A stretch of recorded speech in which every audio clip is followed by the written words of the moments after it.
Visa আছে 9 মাসের, তারপরে আমার জেল কাটতেছে 5 মাস। কেন আমার টাকার কোনো দাম নেই? আমার টাকা দেশ চলছে না। আমার যখন জেল থেকে ক্যাম্পে নিয়ে আসলো তখন আমার এম্বাসি আসলো। তো এম্বাসি আসার পর আমার তো ভিসা পাসপোর্ট সব রয়েছে, আমার কোনো এম্বাসি আমার সাথে সাক্ষাৎ করেনি। ও মাই গড, এটা কি মানুষ মানুষের করে?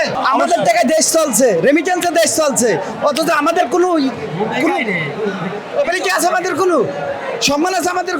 আমাদের কোনো সম্মান নেই। হাজার হাজার প্রবাসী, হাজার প্রবাসী পয়সা মরছে, আসার কোনো সিস্টেম নেই, সুযোগ নেই। আসার কোনো সিস্টেম নেই।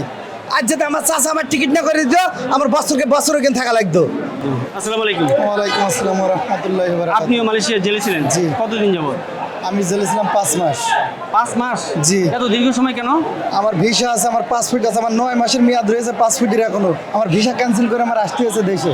কেন এরকম হলে? কি অপরাধ ধরছিল? এটা কি অপরাধ হয়েছে? বাংলাদেশ সরকারের কাছে জিজ্ঞেস করেন, বাংলাদেশ প্রবাসী কল্যাণের কাছে জিজ্ঞেস করেন।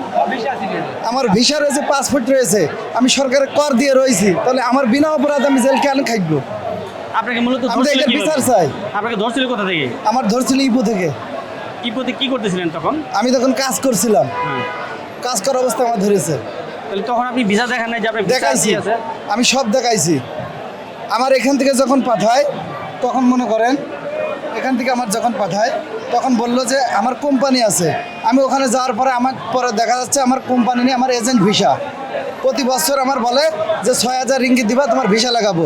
আসলে কি ভিসা 6,000 রিঙ্গিত? আমি প্রত্যেক বছরে 6,500 রিঙ্গিত দিই, আমি ভিসা লাগাই। বাংলা টাকা কত আসে? 2 লাখের ওপরে। রাইট। তো এই 2 লাখের উপরে আমি ভিসার টাকা দিয়ে যদি আমার 9 মাসের ভিসা থাকা অবস্থায় আমার জেল খাটতে হয় 5 মাস, তারপর আমার ভিসা ক্যান্সেল করে বাড়ি আসতে হয়। মালয়েশিয়া গিয়েছিলেন কতদিন আগে? মালয়েশিয়া গিয়েছি 3 বছর হচ্ছে। আপনি কলিং এ গিয়েছিলেন? কলিংয়ে গিয়েছিলাম। কলিং এ যাওয়ার পর তো অবশ্যই কোম্পানি ভিসা হওয়া আমার উচিত ছিল কোনো না? কোম্পানির ভিসা দিইনি, আপনি আমি কাজের গিয়ে মাধ্যমে আমি এই বাংলাদেশে ভিসা কোন পাইছি, এজেন্সির এজেন্ট মাধ্যমে ভিসা। গিয়েছিলেন? জি, বাংলাদেশে কোন এজেন্সির মাধ্যমে গিয়েছিলেন? আমি গিয়েছিলাম আপনার নাম মনে আছে?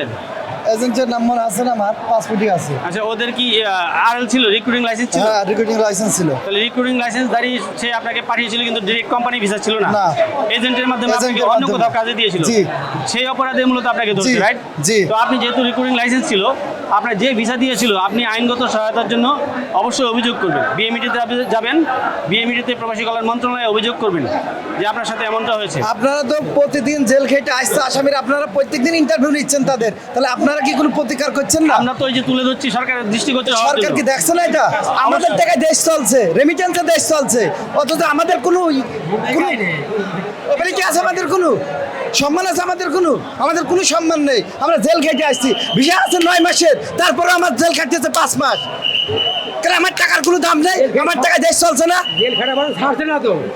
তারপরে যদি জেল হয়, জেল নাই, আমার যদি জেল দেয় সেটা মেনে নিই। আমার রিমান্ড দিয়েছে, আমার ভিসা থাকা সত্ত্বেও আমার 70 দিন রিমান্ড খাটতে হয়েছে। রিমান্ড খাটা মানে বোঝেন? আপনারা তো বোঝেন রিমান্ড খাটা কি? বিশাল কষ্টকর। এটা শুধু কি এই যে ভিসা? দেখেন আমার ভিসা থাকতে-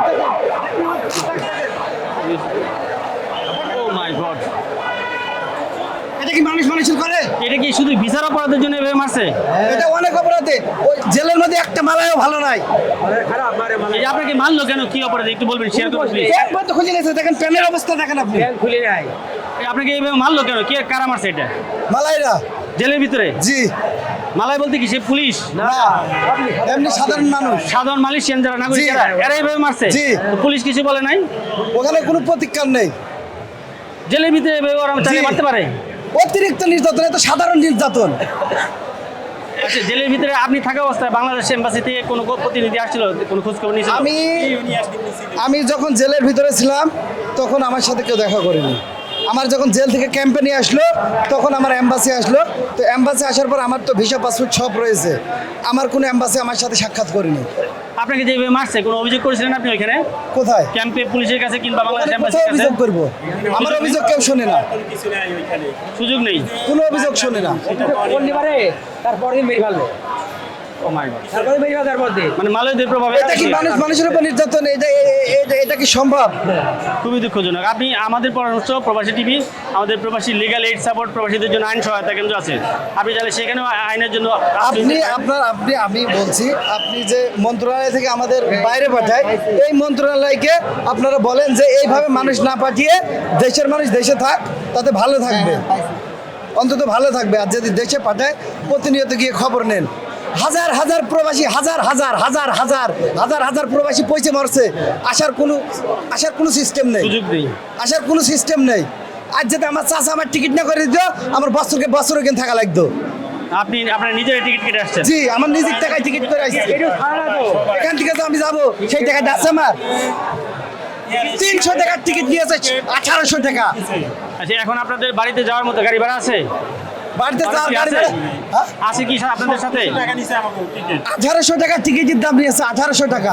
আচ্ছা, না যদি এরকম হয় তাহলে ব্র্যাক মাইগ্রেশন অনেক সময় যারা ভুক্তভোগী তাদের সেবায় আসে, তাহলে ওরা অনেক সময় গাড়ি ভাড়া দেয়। এবং কি আজকে রাত্রে, এই এখন তো গাড়ি- রাত্রে বাজে আমরা 12টা, বললাম, আমি বললাম। রাতে বাড়িতে যাইতে কষ্ট হলে আপনাদের এখানে থাকার যে ব্যবস্থা করে দিবে ব্র্যাক মাইগ্রেশন। আপনার এখানে গাড়ি ভাড়া নিতে হলে আপনার এখানে 200 টাকা যদি আমার নিতে হয়, এখানে বহুত কিছু করতে হবে। না আমার কিচ্ছু না, টাকার আপনি দরকার শুধু নেই ভাই। ওখানে গেলে দেখা করলে নাম দিবেন, আপনার যে আজকে আসলে এগুলো দেখাবেন আপনি তাহলে শুধু ওরা দিবে। বাংলাদেশ সরকারের কাছে একটা জিনিসই বললেন, যাতে প্রবাসীরা এই হয়রানি না হয়, আর গিয়ে প্রতি মাসে 2 বার অন্তত এম্বাসি ক্যাম্পে গিয়ে যেন দেখা করে। জি ধন্যবাদ। মালয়েশিয়ার আপনারা- প্রত্যেকটা ক্যাম্পে এম্বাসি গিয়ে যেন প্রত্যেক মাসে 2 বার কি দেখা করে। জি, আমরাও চাইবো প্রবাসী টিভির মাধ্যমে এই কথাগুলো যেন সরকারের কাছে কানে পৌঁছায়, কর্তৃপক্ষ যেন ব্যবস্থাটা নেয়।